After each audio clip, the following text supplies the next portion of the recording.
નમસ્તે વિદ્યાર્થી મિત્રો, હું જિગ્નેશ કણઝારિયા શારદા મંદિર શાળા પરિવાર તરફથી આપ સૌનું યુનિટ 1 ટેસ્ટ ઓફ ઇન્ડિયાના ત્રીજા વિડિયો લેક્ચરમાં સ્વાગત કરું છું. વિદ્યાર્થી મિત્રો, આપણે ગયા લેક્ચરમાં એક્ટિવિટી 4 ની સ્ટોરી જોઈ ગયા. આજે આ જ એક્ટિવિટીના પેરેગ્રાફ 1 થી 6 અને તેના ક્વેશ્ચન આન્સર્સનો અભ્યાસ કરીશું. તૈયાર છો ને મિત્રો? Let's start. Paragraph 1. The Maharaja of Travancore ordered a huge dinner. ત્રવણકોરના મહારાજાએ એક ભવ્ય ડિનરનો આદેશ આપ્યો. That was for many important guests. આ ડિનર ઘણા અગત્યના મહેમાનો માટે આયોજિત કરવામાં આવ્યું હતું. So the Maharaja personally came to the kitchen. તેથી મહારાજા જાતે જ રસોડામાં આવ્યા. He wanted best dishes for the guests. મહારાજા ઈચ્છતા હતા કે તેમના મહેમાનોને સૌથી શ્રેષ્ઠ વાનગીઓ પીરસવામાં આવે. The cook was busy with his work when the Maharaja came. જ્યારે મહારાજા રસોડામાં આવ્યા ત્યારે રસોઈયો પોતાના કામમાં વ્યસ્ત હતો. Question 1. For whom was the dinner ordered? Dinner કોના માટે આયોજિત કરવામાં આવ્યું હતું? તો તેનો જવાબ તમે આ લાઈનમાં જોઈ શકો છો કે ડિનર ઘણા અગત્યના મહેમાનો માટે આયોજિત કરવામાં આવ્યું હતું. વોઝની પાછળથી જવાબ બનાવીશું. The dinner was ordered. હવે જવાબ for important guests. ફરી એકવાર જોઈ લે કઈ રીતે બન્યું. વોઝની પાછળથી the dinner was ordered. હવે અહીંથી જોડી દઈશું for, many શબ્દ હટાવી દઈશું, important guests. Question 2. Why did the Maharaja visit the kitchen? મહારાજાએ રસોડાની મુલાકાત કેમ લીધી? તો તેનો જવાબ આ લાઈનમાં તમે જોઈ શકો છો. કારણ કે તે ઈચ્છતા હતા કે તેમના મહેમાનોને સૌથી શ્રેષ્ઠ વાનગીઓ ચાખવા મળે. સૌપ્રથમ બીકોઝ સુધી બનાવીશું ડીડની પાછળથી. The Maharaja visited the kitchen because, હવે જવાબ, he wanted best dishes for the guests. ફરી એકવાર જોઈ લઈએ ડીડની પાછળથી. બીકોઝ સુધી બનાવીશું વાય છે માટે. ધ મહારાજા, ડીડ છે માટે વિઝિટનું ભૂતકાળ, વિઝિટેડ ધ કિચન બીકોઝ, હવે અહીંથી જોડી દઈશું, he wanted best dishes for the guests. Question 3. What was the cook doing when the Maharaja came? જ્યારે મહારાજા આવ્યા ત્યારે રસોઈયો શું કરી રહ્યો હતો? તો તેનો જવાબ તમે અહીં જોઈ શકો છો કે જ્યારે મહારાજા આવ્યા ત્યારે રસોઈયો પોતાના કામમાં વ્યસ્ત હતો. સૌપ્રથમ વેનથી અલ્પવિરામ સુધી બનાવીશું. અહીંથી when the Maharaja came, અલ્પવિરામ, હવે જવાબ, the cook was busy with his work. ફરી એકવાર જોઈ લઈએ. સૌપ્રથમ વેનથી અલ્પવિરામ સુધી. when the Maharaja came, અલ્પવિરામ, જવાબ, the cook was busy with his work. Paragraph 2. King pointing to the scraps in the basket. રાજા એક બાસ્કેટમાં પડેલ ટુકડા તરફ ઈશારો કરીને પૂછે છે. What is there in the basket? ત્યાં પેલા બાસ્કેટમાં શું પડ્યું છે? Cook said, that is vegetable waste, your majesty. રસોઈયાએ કહ્યું, મહારાજ, તે નકામા વધ્યા ઘટ્યા શાકભાજીના ટુકડા છે. I will throw it away. હું હમણાં જ તેને ફેંકી દઉં છું. The king said, "No, no, you cannot waste all the vegetables." રાજાએ તરત જ ના પાડી. ના ના, તું આ રીતે આટલા બધા શાકભાજીનો બગાડ ન કરી શકે. Find a way to use them. તેમને અન્ય કોઈ રીતે ઉપયોગમાં લેવાનો રસ્તો શોધી કાઢ. Cook said, "Surely I will." રસોઈયાએ કહ્યું, ચોક્કસ મહારાજ, હું એવું જ કરીશ. Question 4. What was there in the basket? બાસ્કેટમાં શું હતું? તો આ ત્રીજી લાઈનમાં તમે જોઈ શકો છો કે બાસ્કેટમાં નકામા વધ્યા ઘટ્યા શાકભાજીના ટુકડા હતા. તો વોઝની પાછળથી જવાબ બનાવીશું. There was, હવે જવાબ વેજીટેબલ વેસ્ટ અને બાકીનું વાક્ય સવાલમાંથી in the basket. ફરી એકવાર જોઈ લઈએ. વોઝની પાછળથી there was, હવે જવાબ વેજીટેબલ વેસ્ટ અને બાકીનું વાક્ય સવાલમાંથી in the basket. Question 5. What did the cook want to do with the vegetable waste? રસોઈયો નકામા વધ્યા ઘટ્યા શાકભાજીનું શું કરવાનો હતો? તો તેનો જવાબ તમે આ લાઈનમાં જોઈ શકો છો. તે આ શાકભાજીને થ્રો એટલે કે ફેંકી દેવા માંગતો હતો. ડીડની પાછળથી બનાવીશું. ધ કુક, ડીડ છે માટે વોન્ટનું ભૂતકાળ, વોન્ટેડ ટુ, હવે મૂળ ક્રિયાપદ અહીંથી જોડી દઈશું. થ્રો ઇટ, ઇટ એટલે ધ વેજીટેબલ વેસ્ટ અવે. ફરી એકવાર જોઈ લઈએ કઈ રીતે બનાવ્યું. ડીડની પાછળથી શરૂ કરવાનું છે. ધ કુક, ડીડ છે માટે વોન્ટનું ભૂતકાળ, વોન્ટેડ ટુ, હવે અહીંથી જોડી દેવાનું. થ્રો ઇટના બદલે લખીશું ધ વેજીટેબલ વેસ્ટ અવે. Question 6. What did the king tell the cook to do? રાજાએ રસોઈયાને શું કરવા જણાવ્યું? તો તમે છેલ્લેથી બીજી લાઈનમાં જોઈ શકો છો કે રાજાએ કહ્યું કે તું આ શાકભાજીને બીજી કોઈ રીતે ઉપયોગમાં લેવાનો રસ્તો શોધી કાઢ. ડીડની પાછળથી બનાવીશું. ધ કિંગ, ડીડ છે માટે ટેલનું ભૂતકાળ, ટોલ્ડ. ધ કુક ટુ, હવે જવાબ find a way to use them, them એટલે કે વેજીટેબલ વેસ્ટ. ફરી એકવાર જોઈ લઈએ કઈ રીતે બનાવ્યું છે. ડીડની પાછળથી શરૂ કરવાનું છે. ધ કિંગ, ડીડ છે માટે ટેલનું ભૂતકાળ, ટોલ્ડ. ધ કુક ટુ, હવે જવાબ find a way to use, હવે તેમના બદલે લખીશું vegetable waste.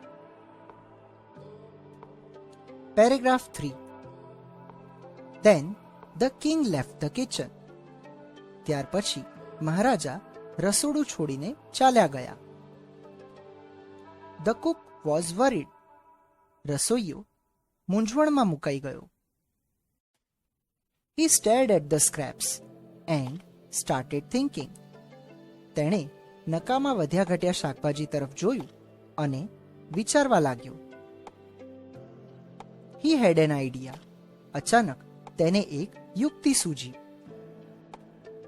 He first washed the vegetables.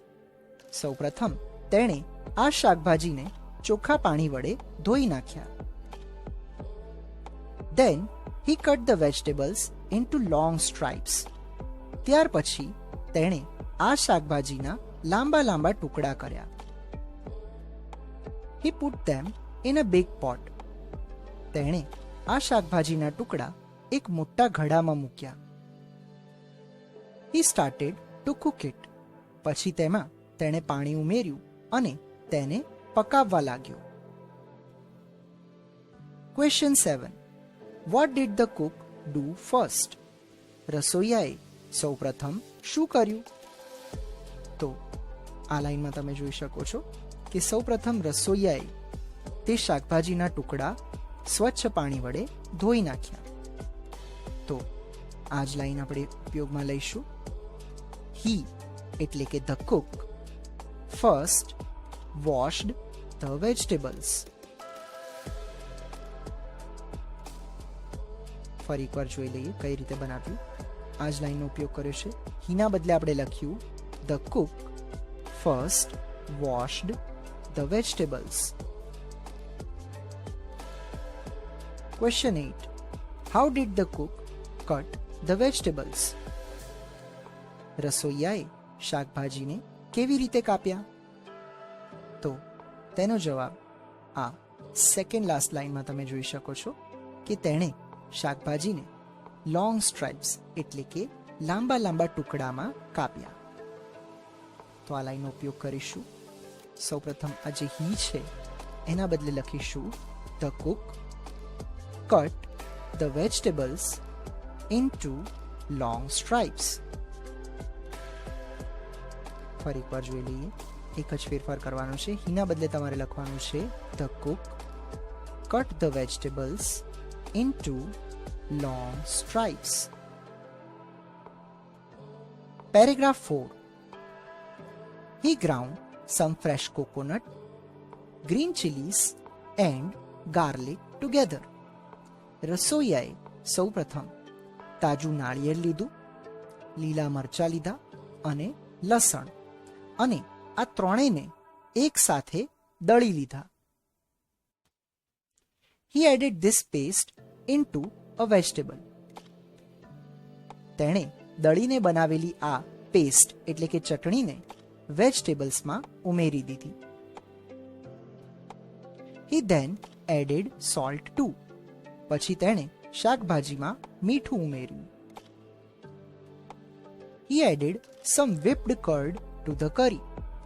ત્યારબાદ તેણે શાકભાજીમાં વલોવેલું દહીં ઉમેર્યું. He also poured a few spoonfuls of coconut oil. તેણે શાકભાજીમાં થોડીક ચમચી કોકોનટ ઓઇલ એટલે કે નારિયેળ તેલ પણ ઉમેર્યું. He then decorated the dish with curry leaves. અને આમ જે વાનગી તૈયાર થઈ તેણે કરી લીવ્સ એટલે કે મીઠા લીમડાના પત્તા વડે સજાવી. The new dish was ready. તો આમ એક તદ્દન નવી ડિશ તૈયાર થઈ હતી. Question 9. Which things did the cook grind to make the paste? રસોઈયાએ કઈ કઈ વસ્તુઓને એક સાથે દળી પેસ્ટ બનાવવા માટે? તો તમે અહીં જોઈ શકો છો તેણે કોકોનટ એટલે કે તાજું નારિયેળ, ગ્રીન ચીલીઝ એટલે કે લીલા મરચાં અને ગાર્લિક એટલે કે લસણ આ ત્રણ વસ્તુને ગ્રાઉન્ડ એટલે કે દળીને એક પેસ્ટ એટલે કે ચટણી તૈયાર કરી. તો આ લાઈનનો ઉપયોગ કરીશું. હી એટલે કે the cook ground some fresh coconut, green chillies and garlic together. હવે બાકીનું વાક્ય સવાલમાંથી ટુ મેક ધ પેસ્ટ. ફરી એકવાર જોઈ લઈએ શું કર્યું આપણે. સૌપ્રથમ અહીંથી શરૂ કર્યું. હીના બદલે લખ્યું the cook ground some fresh coconut, green chillies and garlic together. અને ત્યાર પછી સવાલમાંથી to make the paste.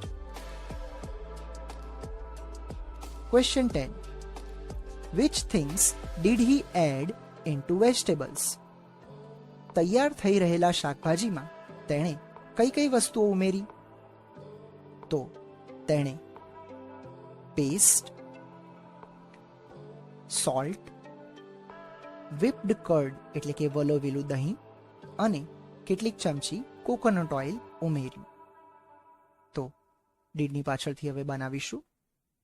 He did છે માટે એડનું ભૂતકાળ એડેડ. હવે જવાબ પેસ્ટ અલ્પવિરામ સોલ્ટ અલ્પવિરામ whipped curd and spoonfuls of coconut oil, અને હવે બાકીનું વાક્ય સવાલમાંથી, ઇનટુ વેજીટેબલ્સ. ફરી એકવાર જોઈ લઈએ કઈ રીતે બનાવ્યું. ડીડની પાછળથી શરૂ કર્યું. હી, ડીડ છે માટે એડનું ભૂતકાળ, એડેડ. હવે જવાબ, પેસ્ટ અલ્પવિરામ, સોલ્ટ અલ્પવિરામ, whipped curd and spoonfuls of coconut oil, અને હવે બાકીનું વાક્ય સવાલમાંથી, into vegetables. Question 11. With what did the cook decorate the dish? રસોઈયાએ આ વાનગીને શેનાથી શણગારી? તો અહીં લાસ્ટ ટુ લાઈનમાં તમે જોઈ શકો છો કે તેણે આ ડિશને કરી પત્તા એટલે કે કરી લીવ્સ વડે ડેકોરેટ કરી. ડીડની પાછળથી બનાવીશું. ધ કુક, ડીડ છે માટે ડેકોરેટનું ભૂતકાળ, ડેકોરેટેડ ધ ડિશ. હવે જવાબ, વિથ કરી લીવ્સ. ફરી એકવાર જોઈ લઈએ કઈ રીતે બન્યું. ડીડની પાછળથી શરૂ કર્યું. ધ કુક, ડીડ છે માટે ડેકોરેટનું ભૂતકાળ, ડેકોરેટેડ ધ ડિશ. હવે જવાબ, વિથ કરી leaves. Paragraph 5. He served the dish to the guests.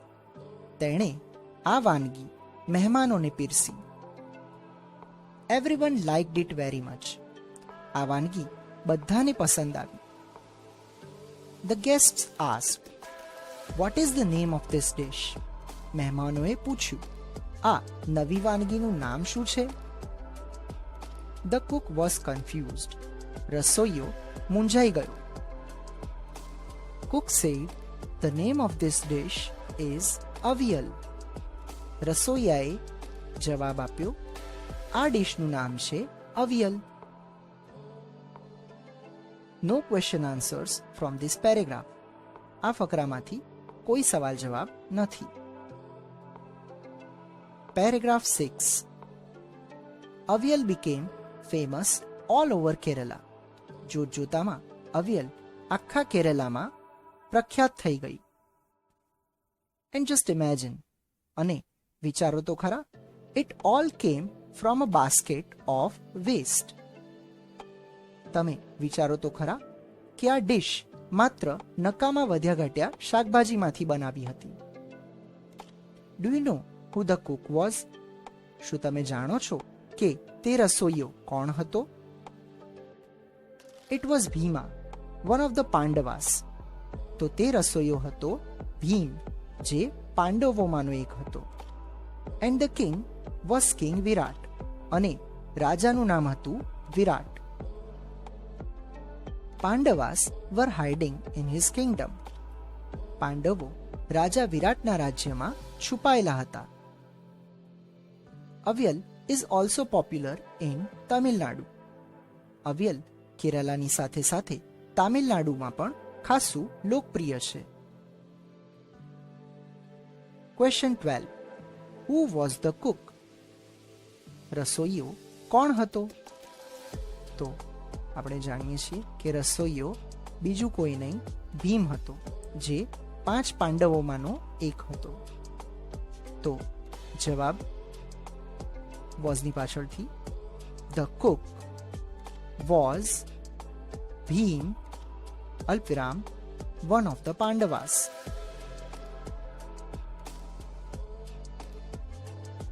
Question 13. In whose kingdom were the Pandavas hiding? પાંડવો કોના રાજ્યમાં છુપાયા હતા? તો આ લાઈનમાં તમે જોઈ શકો છો કે તેઓ કિંગ વિરાટ એટલે કે વિરાટના રાજ્યમાં છુપાયેલા હતા.